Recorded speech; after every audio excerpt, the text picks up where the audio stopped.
Bonjour à tous. Alors aujourd'hui, je vous propose un petit exercice donc sur la convexité et son étude en fait graphique. Je vous donne une courbe ici et on va étudier la convexité, mais dans trois cas. Le premier cas, on regardera la convexité quand cette courbe est celle de la fonction f directement. Et ensuite, on fera la même étude, mais quand on donne la courbe de f', et on finira par la même chose, mais avec la courbe de f seconde. Donc imaginez, dans notre premier cas, on va vraiment insister dessus, cette courbe, donc, c'est la courbe, je vais l'écrire carrément sur le repère, là, la courbe de f. Voilà. Et là, on va regarder, voilà, quelle est la convexité de cette fonction. Alors, la convexité d'une fonction, graphiquement, c'est lié à la position par rapport aux tangentes, ou ce qu'on peut appeler la courbure, ici. Quand on est sur la première partie, vous voyez, si je trace les tangentes, qu'est-ce qu'on on s'aperçoit que la courbe est toujours sous les tangentes. Et plus on va vers la droite, plus les tangentes ont des pentes de plus en plus petites, de plus en plus négatives ici, puisque au début, oui, ça va être des pentes positives. Petit à petit, elles vont devenir négatives, de plus en plus négatives. La courbe, vous voyez, sur toute cette partie, est sous ces tangentes. On est donc sur une partie ici concave. Quand on se regardons un petit peu plus loin, ici par exemple, je vais faire juste les moitiés de tangente, donc la direction de la courbe, vous voyez, quand je vais vers la droite, elle est comme ceci. On s'aperçoit de quoi? Eh bien, la courbe est toujours au-dessus, vous voyez, de ces tangentes.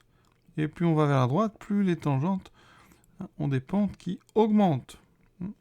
Quand les pentes augmentent, ça veut dire que f' est croissante, on est sur une portion convexe. D'accord? La question, c'est à quel moment ça change. Alors, graphiquement, c'est pas toujours facile d'être très précis sur le moment du changement. Il faut trouver ce qu'on appelle donc un point d'inflexion, un endroit où la tangente, elle a une particularité. La courbe va la traverser. C'est-à-dire qu'ici, on va dire que c'est à peu près là, surtout qu'on a une zone ici assez plate. Donc, quand on trace cette tangente, regarde, je la trace à peu près. Alors, il faut vraiment que je sois quand même du bon côté. On arrive, vous voyez, la courbe arrive par le bas de la tangente. Et ici, elle va ressortir par le haut.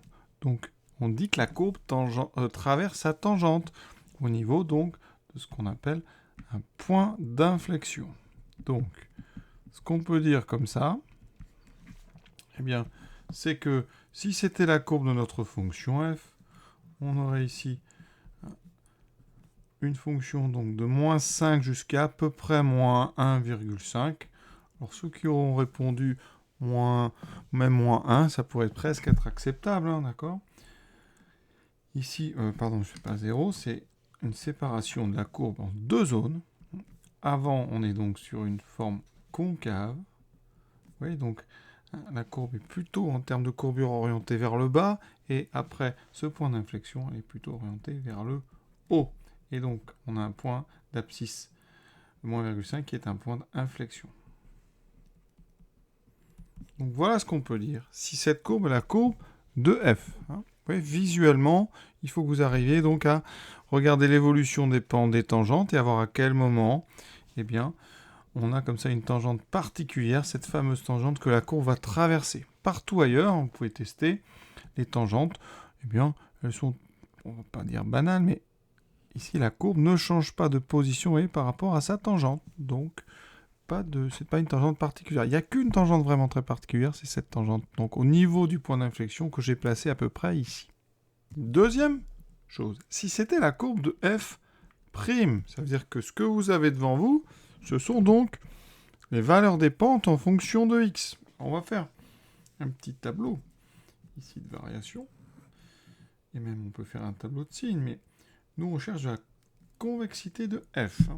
Donc si vous regardez ici, f', qu'est-ce qui lui arrive? Au départ, f' va être croissante jusqu'à cet endroit.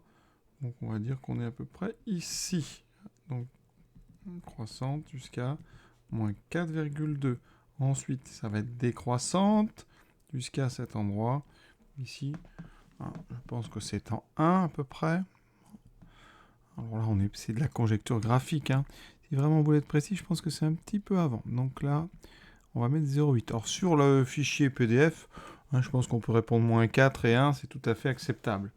Donc là, j'ai donc f' qui va être croissante, puis décroissante, puis croissante. Ça, on peut le dire. Donc on part de moins 5, moins 4,2, 0,8, et ensuite on est à la fin, ça finit en 4. Pourquoi c'est intéressant? Parce que ça veut dire qu'ici, hein, f', c'est donc les pentes de nos tangentes. Donc sur la partie moins 5, moins 4,2, je n'ai pas la courbe de f, mais par contre ce que je sais, c'est que les pentes de la courbe de f, dont les pentes de CF, augmentent. Quand des pentes augmentent, on est sur une partie de la fonction f qui est convexe. F convexe. D'accord? C'est une forme. Alors, on peut avoir des convexes croissantes ou des convexes décroissantes. Hein. Ou les deux fois en même temps. Ça peut être une partie décroissante puis croissante. Sur moins 4,208. Et on voit bien que les pentes diminuent. Vous voyez? On a ici des pentes qui passent d'une valeur de à peu près 7 à une valeur ici de à peu près 1,5. Hein, donc ça diminue. D'ailleurs, hein, ici, ça me fait dire que vous pouvez remarquer que f' est toujours, ici, on va le noter dans le tableau, f', c'est toujours une fonction, si vous regardez, qui est positive. Donc ça veut dire quoi? Bah déjà, ça veut dire que la fonction f est croissante. Donc on a dans notre première partie une forme convexe croissante, on sera plutôt dans cette forme-là. D'accord? Ça veut dire que la courbe, hein, ça peut ressembler à une partie comme ça de cette chose-là. Donc, une fois qu'on a passé donc ce point de convexité ici, là, on est donc convexe jusque-là. Et quand on va juste passer, ici on va passer sur une zone où f' décroît, donc jusqu'à 0,8. Et comme les pentes décroissent, eh bien on a une zone où la fonction est concave. D'accord? Quand on a passé 0,8, les pentes vont réaugmenter. On a donc une partie où la fonction f, hein, là je viens dire, f est concave. Hein, d'accord? Donc les variations de f' donnent la convexité ou la concavité de f. Et dans le cours, c'est clairement dit. F' croissante, ça implique f convexe. F' décroissante, ça implique f concave. On a donc en chaque sommet de cette courbe de f', eh bien, des abscisses de points d'inflexion. Donc ici, on a un point d'inflexion. Inflexion donc d'abscisse à peu près moins 4,2. Hein. Et ici, la même chose, point d'inflexion d'abscisse 0,8. D'accord? Donc vraiment, quand on vous donne la courbe de f', c'est ces variations qui sont intéressantes pour la convexité de f. Le signe, je vais quand même en parler parce que c'est important. Comment va être f? Je vais mettre juste sous le tableau les formes, on va dire. Forme, c'est un bien grand mot, mais ici on a une partie, donc je vous ai dit, f est convexe. Ici, elle sera concave. Et après, convexe. Dans la partie convexe, regardez ici, on a une convexe avec des dérivées positives, donc convexe croissante.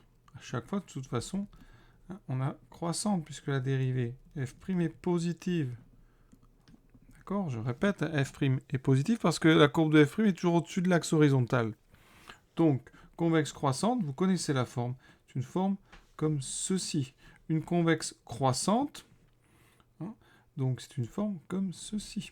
Et une convexe croissante, c'est comme ceci. Donc la courbe pourrait, alors vraiment rapidement, ça pourrait ressembler à ceci. Une partie donc convexe, suivie d'une partie concave, suivie d'une partie convexe. Voilà, il y a une courbe ici avec petite bosse. Et donc voilà ce qu'on peut dire, c'est déjà pas mal, hein, à partir de la courbe de f'. Donc pensez-y, quand on donne la courbe de f', ça vous permet évidemment de voir donc les variations de f avec le signe, mais avec les variations de f', vous obtenez des informations sur la convexité. Dernière chose, si c'était la courbe de f seconde, c'est-à-dire la dérivée seconde de f. Alors là, les seules choses dont on dispose dans le cours, c'est que si f seconde est positive sur un intervalle i, alors f est convexe sur i. Et si f seconde est négative sur un intervalle i, alors f est concave. Donc c'est le signe qui m'intéresse. Là, qu'est-ce qu'on a devant nous? On a une courbe qui est toujours au-dessus de l'axe des abscisses. Hein. Donc ici, la courbe donc, de f seconde est au-dessus de l'axe OX, strictement. D'accord? Donc, pour tout x appartenant à notre intervalle, donc moins 5, 4, f seconde de x est strictement positif. Donc, elle est supérieure ou égale à 0. C'est ce qui nous intéresse, nous. Conclusion. Donc, f est forcément toujours convexe. D'accord? Là, vraiment, c'est plus rapide. Parce que de la courbe de f seconde, la seule chose qui va m'intéresser, c'est son signe. Ici, f seconde ne s'annule jamais. Donc, f n'a pas...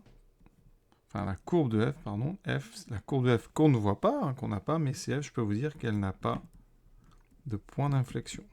Puisque... eh bien, il n'y a pas de changement. Elle est toujours convexe. Donc, vous ne pouvez pas avoir de point d'inflexion. Pour information et pour terminer cette vidéo, voilà, où est-ce qu'on est ici dans le programme de terminale spécialité? Vous voyez, dans la partie donc, sur les dérivés, le complément sur les dérivés, on doit donc, eh bien, pour une fonction 2 fois dérivable, ce qui était le cas, une équivalence entre la position par rapport aux tangentes, on en a parlé, hein, la croissance de f', est-ce que f' est décroissante ou croissante, et le signe donc de f seconde. On doit parler de point d'inflexion. Et ce qu'on attend de vous, ce qu'on appelle les capacités attendues, et là vraiment on est dans le cadre du problème à 100%, oui, c'est la dernière étape, c'est lire sur une représentation graphique de f ou de f seconde, les intervalles où f est convexe, concave et les points d'inflexion. Donc c'est vraiment quelque chose d'important, vous voyez, à tel point que c'est quand même notifié dans le programme. Donc vraiment c'est à travailler, on va en faire un petit peu d'autres prochainement, parce que justement, on va vraiment accentuer le travail au niveau du programme officiel donc de la terminale spécialité maths. Voilà, je vous souhaite une bonne fin de journée à tous, à bientôt.